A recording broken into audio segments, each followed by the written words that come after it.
Hi guys, John here. Thanks for tuning in. I'm just going to make a quick little video now. I'm going down to the woods later on, managed to find some time to do a little overnighter. Yay! So I thought I'd just show you everything I'm taking with me, just to have a little look, see what I take down, see if it's of any use to anybody else. So what I'll do now is I'll show you. That's my pack I'm taking. If you have noticed, I'm in my son's bedroom at the moment. The girlfriend's taking up the house doing other stuff, so I've been chucked in here to do this. So there is my pack. What I'll do is I'll empty that out now, put it all out, and just go through everything with you. So here is everything taken out of the pack that I'm taking with me. What I'll do is I'll just run through quickly everything's in there. I don't know if you can see everything clearly, but I'll point it out as we go along anyway. First things first, the actual pack I'm taking with me is the DD Bergen. This model here, actually, I think it's the main part is a 30-litre bag, and it comes with 2 side pouches, and it does come with what they call the adventure pack as well, but I don't use that, to be honest with you, very much. I use it more as just going for a walk in the daytime kind of pack, just sling it over my shoulder.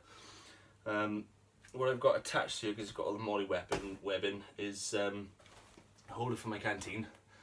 Canteen's over there at the moment, but I keep that on the outside of the bag just because it's easy to get at. It's nice and quick when I want to stop, have a drink of water. I'm going to go digging through the whole bag and everything then. Strapped to the bottom, I'm not going to unroll this and show you because it takes a bit of doing to get it as it is now, is my sleeping bag and my bivvy. They're both, they come together, the ex-military bag and bivvy. They are really good, goes down to about -20, so I'm not going to get anywhere near that tonight. And they're strapped on to the bottom of the bag, just using Canadian jam knots and some paracord. In the main part of the bag then, taking up most of the space, is this, which is a homemade underquilt for my hammock. Yes, I'm aware it is quite large, but as I say, it is homemade. I'm saving up to get one that packs down a little bit smaller. In this bag there, that goes in the main part as well, that is actually my hammock, which is the DD Travel Hammock and Bivvy. I find this to be a great hammock, to be honest with you. It's got the 2 layers, so you can fit the sleeping pad if you want to take that with you, and it's got the built-in bug net as well, so you haven't got to worry about carrying an extra bug net, which is great. In this bag here is my tarp, again DD. I'm not sponsored by them, but you know, just good products. This is a 3x3 meter tarp, and you know, I use it for on top of my hammock setup. I've used it in an Adirondack formation as just a shelter to sleep on the ground, and it's great. I think it's fantastic. So that is in the main. Oh, and this as well in there. This is my food bag. So in there I've got my food for tonight. I've got a couple of burgers and some campfire potatoes in a foil pack ready to go.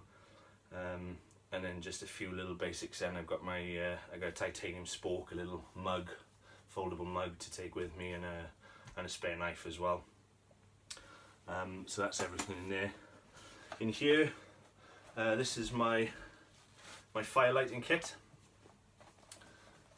I don't know if you can see it, come a bit closer. Look at that. I've got in here, got a few things. I've got a little chart in with some Ranger bands on it, keep it closed. And then just inside I've got I don't know if you can see there, I've got a flint and steel, some char cloth, some jute twine, and a little pencil sharpener as well. So if I'm making some tinder when I'm out there, I can just get some thin twigs and just use a sharpener. Just saves a bit of time, I find, to be honest with you. Just makes everything a little bit easier. So that goes in there, and as I say, you've got the hole in the top, so I can make some char cloth as I'm going. I've got some, well, I can't see it properly in there because it's all dirty, but some King Alfred's cake, or I can't remember the other name people use for it. No, name escapes me, but King Alfred's cake, which is really good. You can put a spark in it either with the flint and steel or with a ferro rod, and it just smoulders away, so you can put that into a bird's nest. Got some fat wood. Need to collect some more of this actually, but they've got some birch bark in there. I can make a fire with. I've also got in here in this little case a little magnifying glass that I just took off the front of a pair of binoculars. So that goes in there as well. And in case I haven't got time, or this other stuff's not working, I do have the old cotton wool soaked in some Vaseline as well, so I can just stick a spark straight on it and it'll go up every time. I do also have a little lighter in there as well, just in case. So that's my fire lighting kit. It all fits neatly in a nice leather pouch. So that's that. What I've also got then, I've got some cutting tools. So I've got my axe here. This is basically a homemade axe for most part, kind of. The head is actually an old hatchet head. It's one of those cheap plastic £5 at a car boot sale jobbies. The ones that are filled with epoxy and everything like that, and the handles don't really last very long. But it's a very nice axe head, a nice profile on it, so I wanted to use it rather than throw it away and buy a new one. So what I did is I bought a ready-made handle, which is longer than the original, because being 6'3", trying to break logs with a small hatchet, it just feels wrong. So I put a nice big handle on it myself. First time I've done that, so I'm quite happy how it turned out, to be honest. The sheath for the axe, again homemade, made out of duct tape and a little bit of stretchy cord just to hold it closed, but it does the job. I find that with a lot of my stuff at the moment, some of it's sort of homemade or done on the cheap. As I say, the underquilt is homemade, the axe and stuff is made from bits and bobs I've had, and homemade sheath. It's one of the things I find when you go on bushcraft or camping pages and stuff, everyone's like, what's the best equipment for that, what's the best equipment for this, and everybody's all right, get this make, get that make, and from my point of view, the best equipment to get is the equipment that you can afford and that works. If it's fit for purpose, it's whatever you can get your hands on. But yeah, end of preaching. What else do I have here? In here, in this little pack, I've got some cordage. I've got a little roll of jute twine, and I've got a nice big hank of paracord in there as well to do little bits and pieces. I've got, in there is my headlamp and some extra batteries. Again, I don't know what make or model it is, it's just a cheap one I found in a shop somewhere. I've got a little sit mat. Nice little cheap foam sit mat. Little pillow, keep my head nice and comfortable. Again, nice and cheap, cost me £1 in Poundland. Going over to the other side, I've got some basic clothing bits and pieces. I've got a little Pack-a-Mac anorak there. Normally I do take a big waterproof jacket, but it's not supposed to rain particularly heavy today, and although it's cloudy and rainy at the moment, it's very, very warm, so I don't really want a big jacket to be going on top of that. I've got some gloves, just to protect my hands, sort of run fire and doing camp jobs, a hat in case the temperature does drop later. In there is my little sleeping extras, just a pair of woolly socks, loose wool socks, keep me nice and warm in the night. I've got a wool base layer to put on top, and I do have a spare pair of boxes for the morning as well. In there, although it says first aid kit, it's not just first aid kit, there is a small one in there, but it's my possibles pouch and my toiletries pouch as well. I've got, as I say, I do have a small first aid kit in there, some plasters, a pair of tweezers, bandage, stuff like that, small stuff. I've got some toiletry stuff in there as well. I've got a toothbrush, I've got some Vaseline, some toilet paper in there, and then the Possibles pouch as well. So I've got some basic survival, survival kind of stuff. Just a little spare little blade, small LED torch, some basic cordage, stuff like that. A little ferro rod in there as well.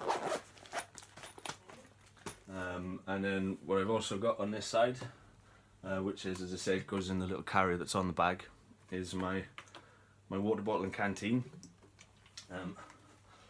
These all fit inside the little carrier. I've got a plastic bag to collect water, a little bandana to filter it, and then I've got, as I say, it's just a basic GI canteen with the handles there. It goes on the fire, little lid that goes on top so I can boil it up nice and quick, and as I say, the water bottle that goes inside then. The only thing that I will have that's not here at the moment is a bow saw, but that's because the place I'm going is somewhere I go quite regular, and I've made myself a little bow saw to keep down there, so it saves me carrying it every time I travel up and down. So yeah, so that is my kit that I'm taking with me. I don't know if it's been of any interest to anyone, but hopefully it has. I've realised after watching back the first part of this video that there's a couple of things that I left out that were out there. One of which is this little bad boy. This is a little folding saw. This is you see, it's made by Opinel. I don't know what model it is, but it's a cracking little saw. It's a bit smaller than what most people carry, sort of like the silky saws and the sort of the Scandinavian saws. I can't remember the name now off the top of my head. Bacco Laplander, that's the one. It's a bit smaller than those, but I find it's a very good saw to just keep in my trouser pocket. So if I'm out, I'm walking about, see a good bit of firewood or something that I can do something with in camp, it's there, it's convenient, and I can just use it quickly and carry it nice and easily. The other thing, which is actually attached to my belt now, is my knife, which is this, made by, I don't know if you can see it, by Highlander. Again, don't know what model it is. It's the only knife I've ever really used coming into the woods. It was a gift before I actually started coming regular, and sort of got into things really, a lot, which is why I have no idea what model it is. It came in the gift pack with a sheath, and it also comes with a ferro rod, which slides into the leather sheath. All I've done is I've put a bit of stretchy cord on it so that when it goes into the sheath I can link that over and it stays in nice and secure then, and there's a little bit of orange paracord just in case I do drop it. I can see it in amongst all the green and the browns. So that's those. The other couple of things that you saw in the video, which I forgot, one was a pack of wet wipes. Just it's easier, when you get up in the morning, want a bit of a freshen up, it's easier to sort of have a little wipe down with those than, go to the water, boil some water and use that to have a proper wash. The other thing then as well is a book. I always bring a book with me. It's nice to sit and read next to the fire before you go to bed. Just sort of passes the time once you get to that point of the night where there's nothing else to do. So you can sit and just read a book. Obviously, you can go the route of contemplating the meaning of life and, what are we all doing on this planet, but personally I'm not quite so deep, so I, as I say, bring the book with me. The other thing as well, which wasn't in the video originally, which I said I do keep down here, was a bow saw. It is the old blade off the bow saw I have at home. I've put a new one on that one, which is nice and sharp. It's dandelion seeds are blowing through.